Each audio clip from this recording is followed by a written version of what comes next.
Hello students, I am Ms. Masha Rodriguez, Assistant Professor in Botany from Carmel College of Arts, Science and Commerce. Today's lecture is for the students of the program Bachelor of Science, third year, subject Botany, semester 6, course code BOD105, course title Nursery and Gardening. The title of the unit is Unit 8, Kitchen Garden. Module name, Preparation of Beds, Sowing or Raising of Seeds and Seedlings, Transplanting of Seedlings. The outline of today's lecture: physical texture of soil, soil types and soil pH, preparation of beds, sowing or raising of seeds and seedlings, transplanting of seedlings. The learning outcomes of this lecture: describes the preparation of soil beds, discusses the raising of seedlings, explains the transplantation of seedlings. Setting up a kitchen garden requires proper planning and knowledge.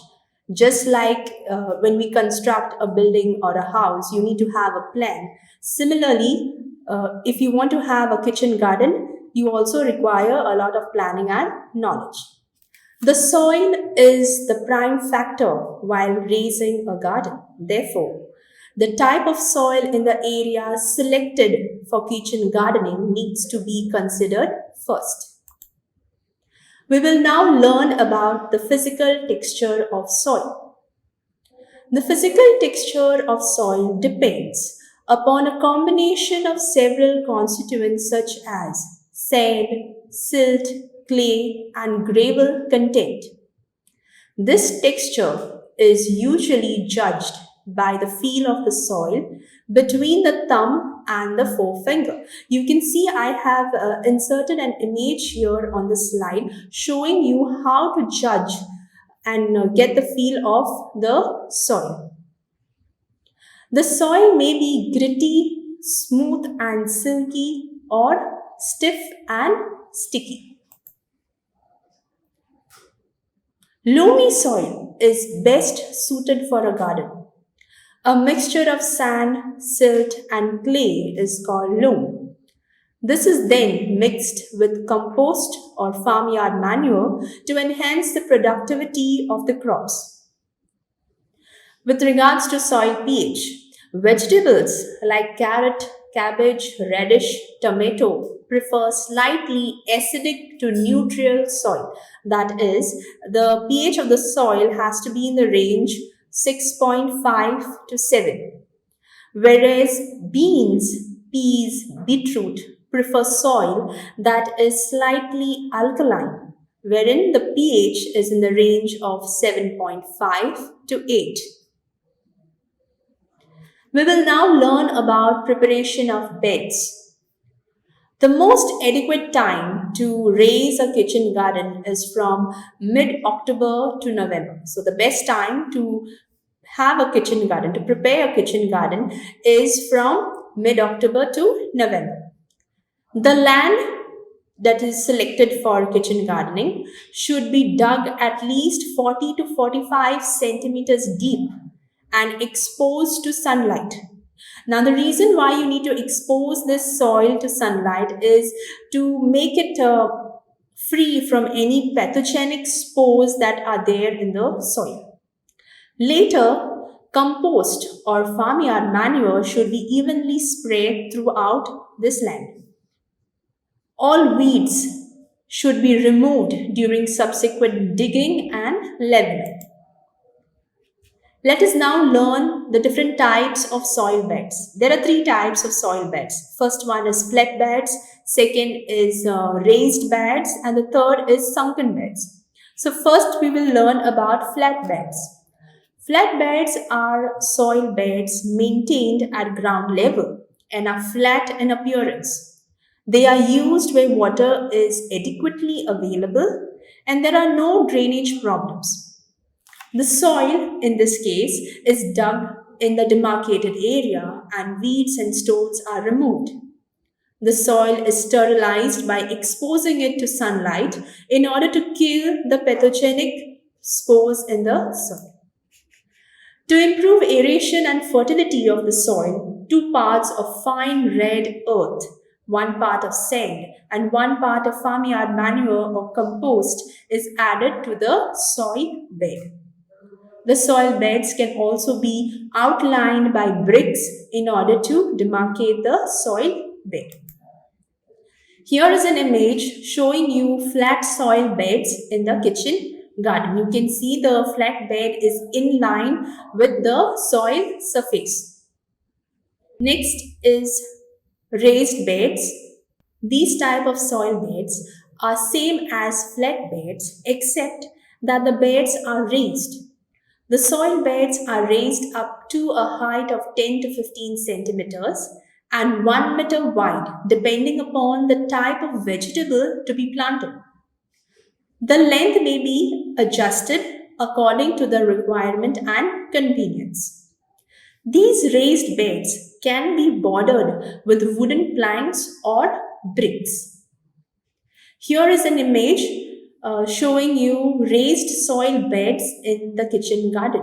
Now, these soil beds are bordered with wooden planks. The third type of soil bed is sunken bed.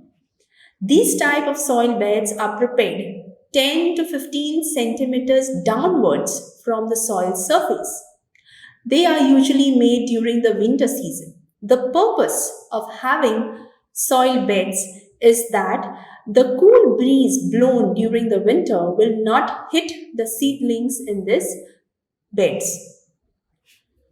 Here is a diagrammatic representation of sunken soil bed in a kitchen garden. As you can see, this sunken soil bed is about 10 to 15 centimeters below the soil surface, and you have the plants growing here at this level.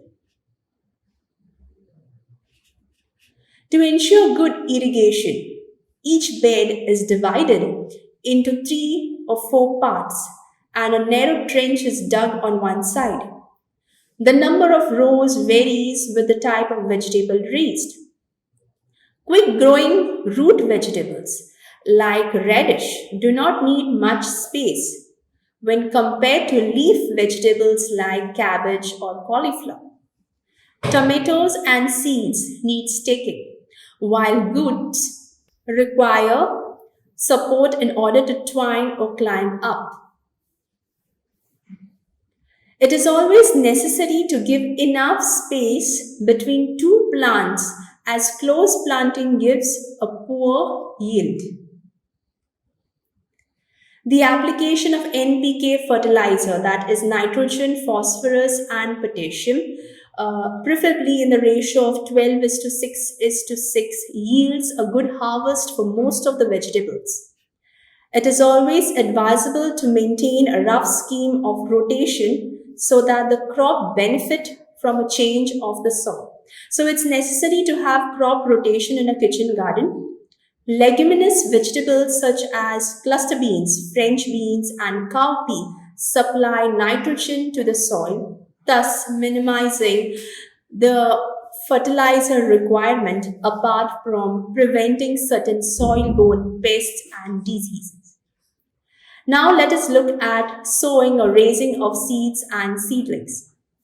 Seeds sown in cavity trays containing a mixture of soil, compost, and coco peat in the ratio 2:1:1. About 1 or 2 seeds are sown in each cavity of the tray, and water is sprayed every day on these trays until the seedlings reach a height of 10 to 12 centimeters. Seeds can also be directly sown in the soil bed in rows by maintaining an adequate distance.